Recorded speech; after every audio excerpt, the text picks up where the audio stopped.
दुनिया एक अजीब सिचुएशन में है। वार खत्म नहीं हुआ, पीस शुरू नहीं हुआ, और बीच में लास्ट मिनट ट्विस्ट आता है डोनाल्ड ट्रंप के द्वारा। डोनाल्ड ट्रंप ने आज जो सीज फायर खत्म हो रहा था उसके कुछ मिनट बिफोर एक ऐसा अनाउंसमेंट किया जिससे कि दुनिया में फिर से हलचल मच गई। उन्होंने कहा कि ये सीज फायर एक्सटेंड होगा और इसका रीजन दिया कि पीस टॉक्स को टाइम देना चाहिए। लेकिन रियलिटी क्या है दोस्तों? सीज फायर एक्सटेंड हुआ है लेकिन प्रेशर फुल पावर में चल रहा है आज भी। मगर ग्राउंड रियलिटी क्या है दोस्तों? पीस है या प्रेशर गेम? देखिए, सिंपल लैंग्वेज में समझते हैं, सीज फायर है लेकिन यूएस नेवी ने ब्लॉकेट किया हुआ है। मिलिट्री रेडीनेस अभी भी हाई है और रिपोर्ट्स के अकॉर्डिंग यूएस ने अटैक के लिए पॉज किए हैं, बट ब्लॉकेट कंटिन्यू है। मतलब क्या है दोस्तों? टॉक्स टेबल पे हो रही हैं लेकिन बैटलफील्ड एम्प्टी नहीं हुआ है, तो बैटल कभी भी स्टार्ट हो सकता है। और ईरान का स्टांस अभी यह है कि ईरान बोल रहा है हमने तो कोई एक्सटेंशन मांगा ही नहीं, लेकिन अगर अमेरिका चाह रहा है तो ओके, लेकिन हमको उनके ऊपर ट्रस्ट नहीं है क्योंकि ट्रस्ट लेवल डिफिशिएंट है इन दोनों के बीच में। ईरान जो है इजराइल और अमेरिका के ऊपर अभी बिल्कुल भी ट्रस्ट नहीं कर रहा है। उसकी वजह से क्या हो रहा है दोस्तों? अभी डील जो अमेरिका और ईरान के बीच में लोग करने की सोच रहे थे, लेकिन दोनों साइड्स में डील तोड़ने वाले भी बहुत लोग हैं। तो डील होगी ना होगी ये इसमें जो है काफी चीजों में डिपेंड करेगा कि दोनों तरफ का डेलीगेशन, क्योंकि अभी अमेरिका जो कह रहा है कि हम पाकिस्तान जाएंगे टॉक्स करने के लिए, लेकिन ईरान ने अभी तक इसके ऊपर कोई बड़ा फैसला नहीं लिया है। ईरान ने अभी तक ये नहीं बोला कि हम पाकिस्तान जाएंगे या नहीं जाएंगे। वहीं पे जो पाकिस्तान के जो प्रधानमंत्री हैं शहबाज शरीफ, उन्होंने ईरान से अपील की है कि पीस टॉक्स के लिए आए, लेकिन अभी तक जो है ईरान का इसकी तरफ से कोई हामी नहीं भरी है। अगर अब इसमें 3-4 सिनेरियोस हैं। अगर ये पीस टॉक्स पूरी तरह से फेल होते हैं, अगर ईरान नहीं जाता है और अमेरिका इसको अपनी जो है बेइज्जती मानेगा या जो भी माने, तो उससे होगा क्या?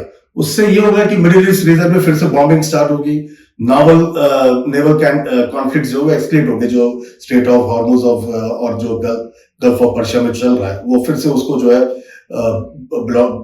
कॉन्फ्लिक्ट बढ़ जाएगा। स्ट्रेट ऑफ हॉर्मुज पूरी तरह से ब्लॉक होगा। अभी ऑलरेडी ईरान ने ब्लॉक किया हुआ है, साथ में अमेरिकन नेवी भी वहां पर है कि वहां से जो भी ईरानियन पोर्ट से जो शिप्स डिस्पैच हो रही है उसको अमेरिका रोक रहा है। तो ये ऑलरेडी सिग्नल मिल रहे हैं कि यूएस रेडी है अपने अटैक्स को रिज्यूम करने के लिए। और एक जो है, अगर बाय चांस ये होगा कि नेगोशिएशन गेम चलता है, सीज फायर एक्सटेंडेड होता रहेगा, टॉक्स चलते रहेंगे, सॉल्यूशन डिले होता रहेगा, लेकिन अभी जो सिनेरियो चल रहा है वही चलता रहेगा, उसमें कोई भी चेंज होंगे नहीं। मीटिंग पे मीटिंग्स होंगी, फाइनल डिसीजन नेक्स्ट मीटिंग पे टलता जाएगा और वार रुकेगा नहीं, बस लंबा खींचेगा, पर ये रहेगा कि स्टेटस क्यों रहेगा जो अभी चल रहा है। और जो तीसरा सिनेरियो हम देख रहे हैं दोस्तों, जो हो सकता है अगर एग्रीमेंट हो जाता है, पीस डील बन जाती है, एग्रीमेंट हो गया, न्यूक्लियर इश्यूज अगर सॉल्व हो गए ईरान और अमेरिका के बीच में, तब जाके वार जो है ऑफिशियल एंड होगा। लेकिन प्रॉब्लम क्या है? प्रॉब्लम यह है कि ईरान इंटरनली पॉलिटिकल डिवाइडेड है, जहां पे उनकी जो रिजीम है वो चाहती है कि टॉक्स में करे, लेकिन आईआरजीसी जो है, Iran Islamic Republican guard army, वो जो है इस पीस टॉक्स के पक्ष में नहीं है।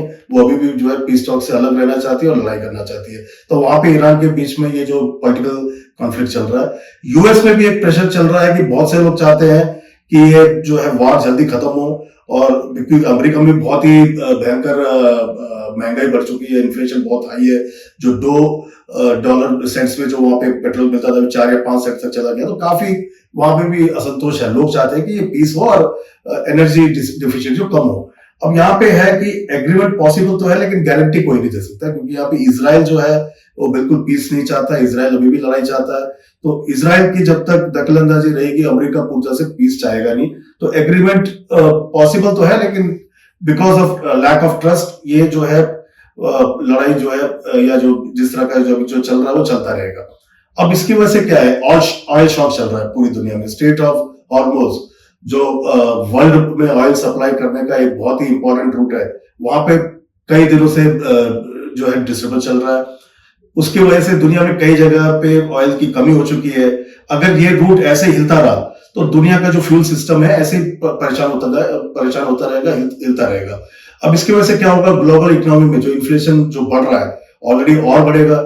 स्टॉक मार्केट जो अनस्टेबल है, आप देखेंगे जब भी पीस की बात होती है तो स्टॉक चढ़ जाते हैं, और फिर जैसे ही अगले दिन फिर बमबारी होती है, पीस स्टॉक होते हैं, स्टॉक्स गिर जाते हैं। तो इसकी वजह से जो अनस्टेबल है स्टॉक मार्केट बुरी तरह से जो अनस्टेबल हो रखा है, उसकी वजह से कई लोगों को नुकसान हो रहा है, और सप्लाई चेन पूरी तरह से इंपैक्ट है। ये सिर्फ ऑयल की सप्लाई चेन नहीं है, फर्टिलाइजर्स है, मेडिसिन है, और बहुत सारी चीजें जिसका जो है सप्लाई पूरी तरह से इंपैक्ट करता है इस हार्मोज के ब्लॉकेट की वजह से।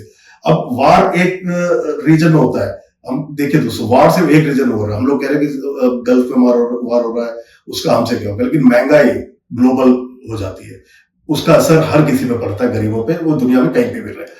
तो रीजनल एस्केलेशन जो होता है, कॉन्फ्लिक्ट ऑलरेडी स्प्रेड हो चुका है, ये जो है लेबनान तक पहुंच चुका है, कल सीरिया भी पहुंच सकता है, दूसरी जगह भी हो सकता है, अरब कंट्रीज इसमें भी शामिल हो सकते हैं। तो ये एक लोकल फाइट नहीं है, ये एक चेन रिएक्शन है जो बढ़ता जा रहा है। अगर आगे और बढ़ता रहा तो ये पूरी तरह से इसमें कई और देश भी शामिल हो सकते हैं।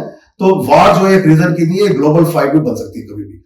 अब इसका इंडिया में भी बहुत डायरेक्ट इंपैक्ट पड़ रहा है, क्योंकि इंडिया जो है हेवीली डिपेंडेंट है मिडिल ईस्ट के ऑयल पर, और इसकी ऑयल की डेफिसिट की वजह से अभी हम देख रहे हैं एलपीजी पे इसका बहुत बड़ा असर पड़ा है। अभी भी आप देखोगे तो एलपीजी बहुत इजीली नहीं मिल रहा है, बहुत वेट करना पड़ रहा है।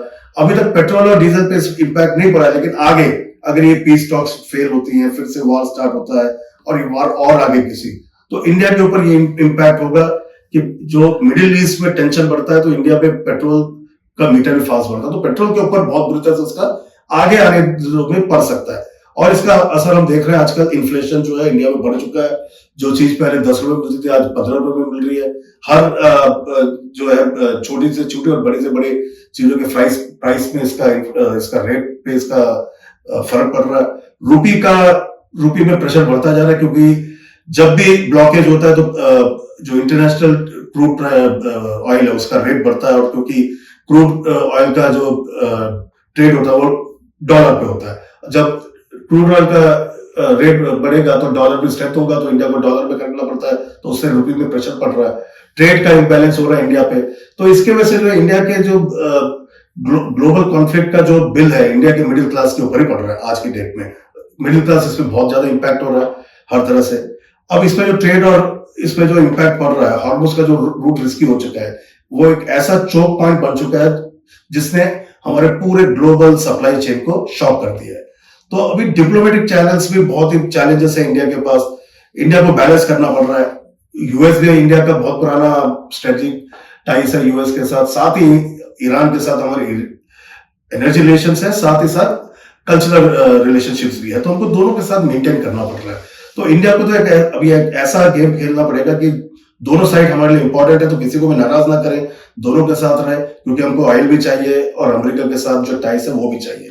तो देखिए दोस्तों, अभी होता क्या है, आज हमको शाम तक पता चलेगा, जब अमेरिका में जब सुबह होगी और अमेरिका करेक्ट, जैसा ट्रंप ने बोला कि सीज फायर एक्सटेंड करेंगे, वो करता है नहीं करता है, ये कॉन्फ्लिक्ट खत्म करने के लिए कुछ कोशिश करते हैं नहीं करते हैं, टॉक्स होगी कि नहीं होगी पाकिस्तान में, ये भी अभी तक अनसर्टेन है। ईरान का जो मिसट्रस्ट है इन देशों के ऊपर, इजराइल और अमेरिका के ऊपर, वो कहां तक आता है, या कुछ ट्रस्ट बन पाता है कि नहीं बन पाता है, या कोई पीस का अनाउंसमेंट होगा, या टेंशन का एनवायरमेंट ऐसे ही बढ़ता रहेगा।